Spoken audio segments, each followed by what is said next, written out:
সবাইকে স্বাগতম আমাদের পিএইচপি আদার টিউটোরিয়ালে। তো আমরা এই টিউটোরিয়ালে আলোচনা করব কলব্যাক ফাংশন নিয়ে। তো আমরা অলরেডি কিন্তু ফাংশন নিয়ে আলোচনা করেছিলাম। তো আমরা চলুন ওখানে চলে যাই। ফাংশন আমরা কি করেছিলাম, লাইক ফাংশনের মধ্যে আমরা ফাংশন কিওয়ার্ডটা ইউজ করেছিলাম, তারপরে আমরা ফাংশনের নেম দিয়েছিলাম। ওকে, সো এখন এই ফাংশনের মধ্যে আমি জাস্ট সিম্পলি একটা ইকো করলাম যে দিস ইজ নর্মাল ফাংশন।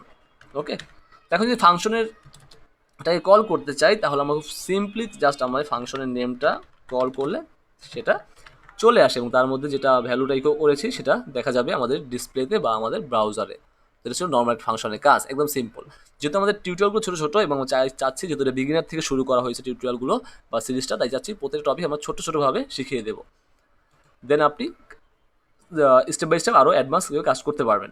তো এটা ছিল নর্মাল ফাংশন। তাহলে কল ব্যাক ফাংশন নাকি? সো কলব্যাক ফাংশনটা একটা ফাংশন, যখন ফাংশনটার এই যে নেম বা যে ফাংশনটা আছে সেই ফাংশনটা অন্য একটা, ধরেন সাপোজ ফাংশন অন্য একটা ফাংশনে কি হয়, এই আর্গুমেন্টে পাস হয়। তার মানে হচ্ছে যখন একটা ফাংশন অন্য একটা ফাংশনের আর্গুমেন্টে পাস হয়ে যায় তখন সেই ফাংশনটাকে আমরা বলি কলব্যাক ফাংশন। ওকে, তো এখানে দেখি কি বলছে। A callback function is a function which is passed as an argument into another function. যেটা বললাম আমি সেটাই বলছে যে একটা ফাংশন যেটা অন্য একটা ফাংশনের আর্গুমেন্টের সাথে পাস করে। তো সিম্পলি এখানে একটা উদাহরণ দেওয়া আছে। আমরা এই যে অ্যারে ম্যাপ একটা ফাংশন, বিল্ট ইন ফাংশন, যেটা হচ্ছে নিউ অ্যারে তৈরি করে আমাদের। তো চলুন আমরা দেখি এখানে কি বলছে, আমরা এটা একটু লক্ষ্য করি। তো আমি টাইম বাঁচানোর জন্য জাস্ট আমি কপি পেস্ট করলাম, এখানে আমি যা বুঝিয়ে দিচ্ছি। প্রথমত নর্মাল যে ফাংশন তৈরি করি তার জন্য ফাংশন কিওয়ার্ড ইউজ করা হলো। দেন হচ্ছে মাই কলেবল, এখানে একটা ফাংশন নেম, আপনি এখানে যে কোনো নেম ইউজ করতে পারেন, লিখতে পারেন মাই নেম, কোনো সমস্যা নেই। ওকে, সো মাই নেম লিখলাম। দেন একটা আর্গুমেন্ট পাস করা হচ্ছে, তার মধ্যে নাম হচ্ছে আইটেমের ভ্যারিয়েবল ডিক্লেয়ার করা হয়েছে। এখন এই আইটেম ভ্যারিয়েবলটা এসটিএল লেংথ যে একটা মেথড আছে বিল্ডিং মেথড, সেটার মধ্যে পাস করা হয়েছে। তার মানে এই এসটিএল লেংথের মধ্যে আমি যা দিব তার লেংথ সে বলে দিবে এবং সেটা রিটার্ন করা আছে।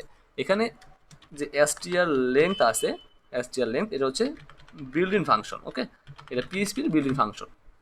এর কাজ কি? এর কাজ হচ্ছে স্ট্রিংয়ে কয়টা ক্যারেক্টার আছে সেটা বলে দেওয়া। ওকে, সো এটা হচ্ছে আমার জাস্ট ফাংশনটা, রাইট? এখন এই আইটেম তো একটা ভ্যারিয়েবল, তার মধ্যে কোনো ভ্যালু নেই।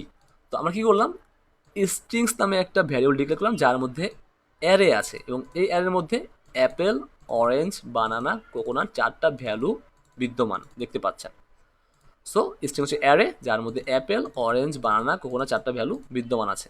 তো আমরা আরেকটা ভ্যালু নিলাম লেংথ, তার মধ্যে অ্যারে ম্যাপ ফাংশনটা কল করলাম। এটা হচ্ছে নতুন আমার অ্যারে তৈরি করে, কলব্যাক ফাংশন ইউজ করতেছি। সো কী করলাম, জাস্ট অ্যারে ম্যাপের মধ্যে আমরা ওই যে বললাম যে আমাদের একটা ফাংশন অন্য একটা ফাংশনে আর্গুমেন্টকে পাস করে, সো এই ফাংশন নেমটা এই ফাংশনে আর্গুমেন্ট পাস করবে। ওকে, সো অ্যারে ম্যাপের মধ্যে মাই নেম যে ফাংশন সেটা পাস করে দিলাম। এখন এই ফাংশনটা এটার আর্গুমেন্ট এবং তার মধ্যে সাথে আমরা স্ট্রিংস যে ভ্যারিয়েবল সেটা পাস করে দিচ্ছি, কারণ এই স্ট্রিং ভ্যারিয়েবলটা আমার এই আইটেমের সাথে গিয়ে আমার এখানে প্রতিটা এলিমেন্ট যে আছে অ্যারের সেগুলো এখানে আসবে এবং এসটিএল লেংথের মাধ্যমে আমি প্রতিটা এলিমেন্টের মানে ভ্যালুর আমার যে এসটিএল লেংথ আছে কয়টা ক্যারেক্টার আছে সেটা বলে দিবে, যার পরে আমরা প্রিন্টারের মাধ্যমে এই লেংথটাকে আমরা দেখতে পাচ্ছি। তো আমি যখন রান করি আমার দেখবেন একটা অ্যারে রিটার্ন করবে, যেহেতু আমরা অ্যারে ম্যাপ ফাংশন কল করছি অ্যারে রিটার্ন করবে এবং সেক্ষেত্রে আমার প্রতিটা যে ওয়ার্ড আছে সেই ওয়ার্ডের ক্যারেক্টারগুলো বলে দিবে কাউন্ট সংখ্যা। সো প্রথম যে ইন্ডেক্স সেটা হচ্ছে 5। সো আমি এখানে দেখি 1 2 3 4 5। এক নম্বর ইন্ডেক্সে আছে হচ্ছে গিয়ে 6,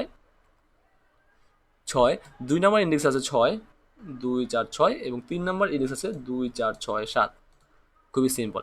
এখন আপনি যদি এখানে আরেকটা এলিমেন্ট রাখেন লাইক লার্নহান্টার এবং যদি আপনি এখানে রিলোড করেন, সো নেক্সট এলিমেন্টে দেখেন ইন্ডেক্স দেখেন, ইন্ডেক্স আমার 4, তার ক্যারেক্টার সংখ্যা হচ্ছে 11। এই 11টা আসছে হচ্ছে একমাত্র আমাদের এসটিএল ফাংশনের মাধ্যমে।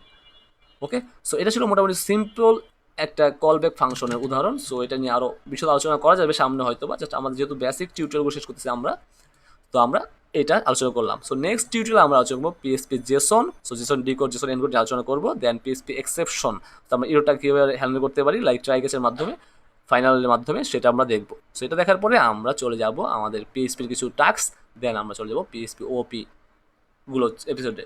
So guys, I hope you enjoy this video. If you are new to the channel, don't forget to subscribe and thanks for watching.